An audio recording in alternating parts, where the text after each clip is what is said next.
Hello guys, in this video I'm going to show you how you can search for the closest Sephora shop in your town or in your area with the Sephora app. But first I just want to mention, please don't forget to subscribe to my channel, because at 10,000 subscribers I'm going to show you my whole YouTube revenue statistics and growth strategy, how to make money online. So let's jump into it. Open the Sephora app.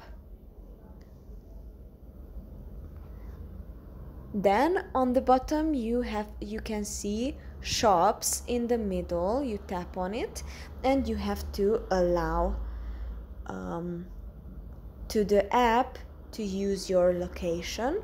Tap on allow, then it will show you on the maps where are the Sephora shops in your area.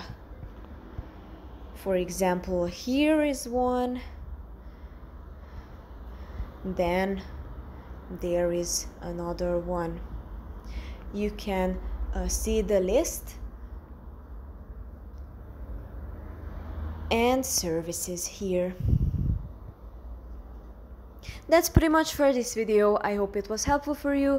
If it was, please consider subscribing, and see you in the next one.